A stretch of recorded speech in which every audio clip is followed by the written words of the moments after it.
This video is about the axial skeleton, and I'm going to go through this skeleton and identify different parts of the axial skeleton.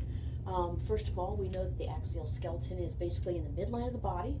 So axial, okay, and then appendicular. These are the appendages, the arms, of course the legs would be a part of what we refer to as the appendicular skeleton. Let's start with the skull, and what I'm going to do is use this colored skull that I have to give you a little bit more idea of some of these bones. We have 22 bones in the skull. 8 of them are cranial bones. In other words, those that are protecting the brain tissue. This lavender colored one is called the frontal bone. There is one frontal bone. If I go to the posterior aspect and look on the top, these 2 bones that are articulating with the frontal bone are the parietal bones. We have 2 of them. Occipital bone is posteriorly located, posterior in that skull. It is looks like a green bone, occipital bone. We have 2 that are sort of like the mustard or yellow colored. These bones are called the temporal bones. Obviously have 1 on each side of our skull. That's 6 bones. What we have also, okay, is if you look up in here, okay, it's a little bit hard, but it's posterior to the bridge of our nose, is the ethmoid bone, ethmoid. And then finally, the 8th cranial bone would be represented by the green here. This is the sphenoid bone. Now, we know that there are some sutures. The frontal bone is separated from the 2 parietals by the coronal suture. The 2 parietals are separated one from the other by the sagittal suture. And finally, if I look posteriorly, we have the 2 parietal bones separated by the lambdoid suture from the occipital bone, and the temporal bone separated by this squamous suture from the parietal bone. Both sides, of course. Now, these sutures, okay, where bone basically comes together with bone, they're a type of fibrous joint. So, those are some of the sutures that we have. Let's look at some of the bony landmarks that would be important. I'm going to move over here and look at the temporal bone. The temporal bone has what we refer to as a zygomatic process. This process, okay, is articulated, of course, with this other bone. We have an ear hole. The ear hole is referred to as the external auditory meatus. We also have posterior to the ear, so here's our ear hole. Posterior to our ear hole is the mastoid process. Many muscles, including the sternocleidomastoid, attach to this bone marking on the temporal bone. This sticky outy thing, it sticks down quite prominently, is a styloid process. Many muscles attached to that styloid process. So that would be temporal bone and some of the bone markings. Let's go to the occipital bone. The knot that's on the back of our skull is referred to as the external occipital protuberance. It protrudes externally, and it is going to be more prominent, of course, in guys than gals.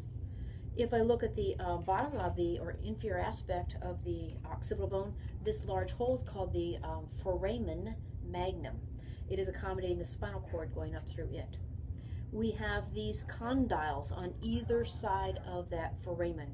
The condyles, called the occipital condyles, are going to be those that allow for that first vertebra, if you can imagine, to sit on, okay, the first vertebra being the atlas.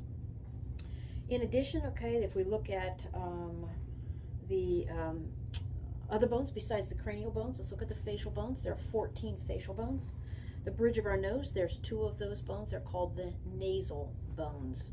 Those bones that make up the cheekbones, the blue ones here, are called the zygomatic bones. The zygomatic bone articulates via its temporal process with the zygomatic process of the temporal bone. This is the zygomatic arch. Zygomatic arch. This yellowish color bone forms the upper jawbone. That is referred to as the maxilla. There are actually 2 of them. So 2 nasal bones, 2 zygomatic bones, 2 maxilla. Thus far, 6 of the 14 bones that we have in our face. Excuse me. If we look at these hot pinkish bones in here, inside our medial aspect of the orbits, the hot pinkish bones, these are the smallest bones of the skull. They're referred to as the lacrimal bones. Lacrimal. Remember, that is regard to tears. If we look at this part of the nose, that basically is part of our nasal septum, divides our nostrils. Those are there's 1 bone. It's referred as the vomer. The vomer. Up in, okay, the nose a little bit more, just you might say superior to the vomer, we have two bones called the inferior and inferior nasal conchae. Conchae are basically swirling patterns of bone that allows air to be filtered and warm. So these are conchae. There's two of them. Of course, we have the mandible. It's the only movable bone of the skull, in addition, or besides, I should say, those little ear bones that we have called the auditory ossicles. So what do we have? See if I missed. Oh, I did miss something. If we look at the hard palate, the roof of the mouth, the anterior portion of the roof of the mouth, you can see, is formed by this bone, the maxilla. The posterior portion of the roof of the mouth is formed by this sort of pinkish or hard, deeper pink color called the palatine bones, and there are two of them. So what do we have? We have two nasal bones. We have two zygomatic bones, two maxilla bones, that's 6, one vomer, that's 7, two inferior nasal conchae, that's 8 and 9, two lacrimal bones, that's 10 and 11. We have one mandible bone, that's 12, and then the two palatine bones, the hot pink in there, 13 and 14. So those would make up the bones of our, what we refer to our facial bones. The paranasal sinuses. The paranasal sinuses we have actually, you can remember them by F-E-M-S, FEMS.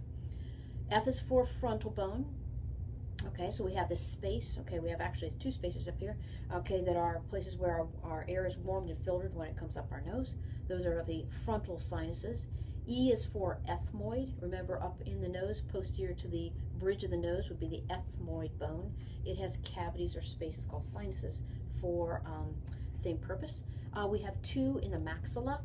So FEMS, F is in frontal, E is in ethmoid, M as in maxilla, and finally in the sphenoid, which actually is more into the skull, forms the floor of the cranial cavity. We have also two sinuses, so F-E-M-S. If we look at the eye orbits are made up of 7 bones. The way to remember that, okay, is to again use FEMS, F-E-M-S, and just add, please, P-L-Z. So actually each orbit or each eye socket is composed of the frontal, the ethmoid, the maxilla, the sphenoid. In addition, P is for palatine, L is for the lacrimal bone, and Z, of course, would be for the zygomatic bone. So those would be the orbits. Those 8 bones are the orbits. Right. So I think, hopefully, that I've got pretty much everything in the skull. Let's take a typical vertebra. These aren't necessarily typical, but what I'm going to suggest is, if you look at this vertebra, each vertebra has a hole. This is called the vertebral foramen. This accommodates the spinal cord. So you can see the hole here. These two I've selected. This is like a ring. This is actually what we call the atlas. It is the first of the cervical vertebra. This is the second cervical vertebra called the axis. So what happens is that the skull fits on the atlas. So we say Atlas carried the weight of the world on his shoulders. Well, in this case, he carried the weight of the world on his first cervical vertebra. So this is the atlas. Notice the atlas does have some transverse processes, those that stick out transversely. It lacks a spinous process, and it lacks what we refer to as a body. And so we'll talk about the bodies here in a minute. This is the second cervical vertebra. It is also rather thin, if you'll notice it. Here's its vertebral foramen. This is the hole. This prominence is referred to as the dens, or odontoid process. Like all the cervical vertebra, okay, including the atlas, it has a hole here called a foramen, and those holes are accommodating nerves and blood vessels that are going up and down the neck. Okay, so those are the first 2 cervical vertebra. Atlas, the first one; axis, the second one. If we look at the thoracic vertebra, here's a thoracic vertebra. It's very unique and different. Notice it has a body, okay, much different than, of course, we didn't even see a body. There's no body on the atlas. So pretty big body. The thing that's characteristic about the thoracic vertebra is that they have a process, a spinous process. So this is going to be posterior. A spinous process that sticks pretty much down. These are the transverse processes that they come out to the side. So spinous process, transverse process out to the sides. Here's the body. This whole thing is the body. And then you've got the vertebral foramen, transverse. Now, you'll see that the lumbar is much fatter. I got a number on here, but it's much fatter, thicker in the body. It also has transverse processes, much like what we've seen before. But look how thick and stubby its spinous process is. So, rather thick, stubby. Still has the vertebral foramen, or that hole that accommodates the spinal cord, of course, going up in it.